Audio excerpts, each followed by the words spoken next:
Ex-PM do Reino Unido Johnson libera os ativos congelados da Rússia para a Ucrânia.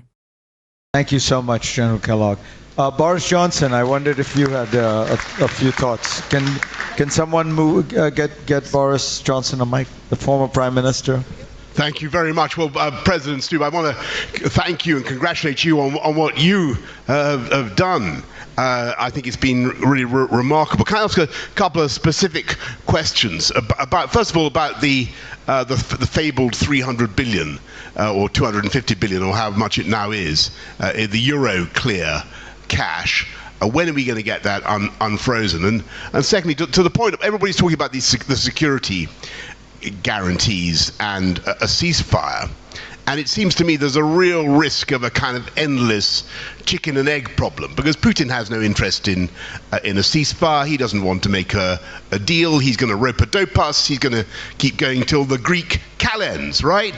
So why not short-circuit this? You've got this coalition of the willing built up. You're ready to go. What is the objection to deploying now in the safe parts of Ukraine? Here we all are in this beautiful hotel. We're all perfectly safe here. Lots of parts of Ukraine are safe. Why couldn't the coalition of the willing get their boots on the ground now? Not in a war-fighting capacity, because as General Kellogg has rightly said, it's the heroic Ukrainian troops who are by far the best guarantors of their own security. They're not there to take on the Russians, the coalition of the willing.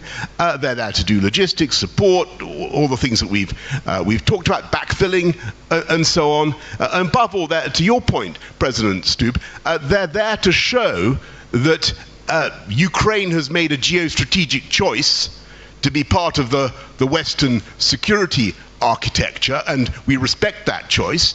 And number two, it's Ukraine and Ukrainians who decide which countries get to send troops to Ukraine, and not the Russians. And it's crazy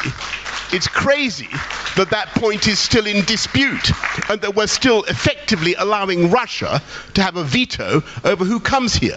So why not accelerate the coalition of the willing? Because otherwise, it looks like the coalition's willing, but the spirit is weak, so to speak. Thanks. So first on the frozen assets, I think it is roughly 300 billion, and I agree with you, they should be released in one way or another. I think the issue that we have is with a couple of member states, and especially of course with the member states that sits on Euroclear, which is Belgium. They are afraid of legal implications in the long run. But I think the European Commission and many others are now working on solutions whereby that money could be used for collateral, as it has been for loans.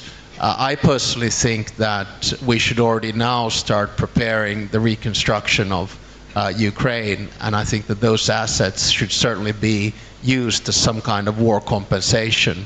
So I would like to go the full Monty on this one, but unfortunately it's not the President of Finland that decides. The last thing we should do is, of course, to release those funds to Russia at any stage. There has to be a price for war, which is also financial. As far as the coalition of the willing is concerned, I think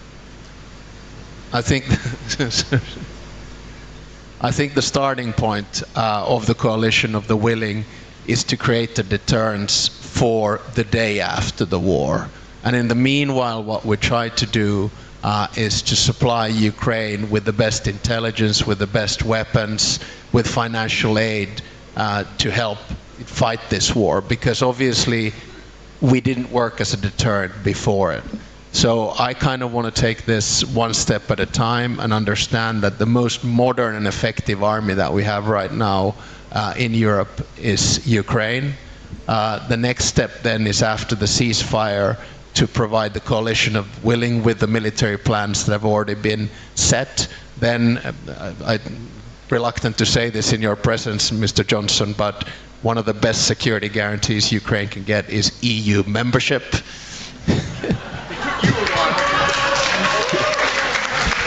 It took Finland quite a long time, as far as I can remember. Yes, it took Finland, and I think this gets to the core argument. Finland did not have the sovereign right to decide about the EU membership, and that should never, ever happen to Ukraine.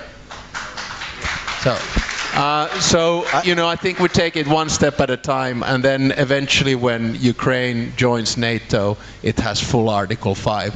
But remember, if you look at this thing from, and sorry for the slightly wrong answer, if you look at this thing from the perspective of Putin and the Kremlin, you have to ask yourself, how did I do?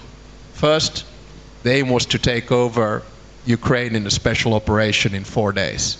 Here we are, 4 years into the war.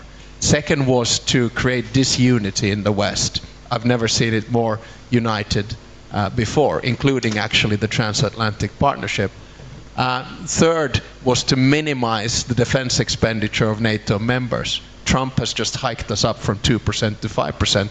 And the icing of the cake is, of course, that Putin doubled his border to NATO through Finland and then eventually Sweden.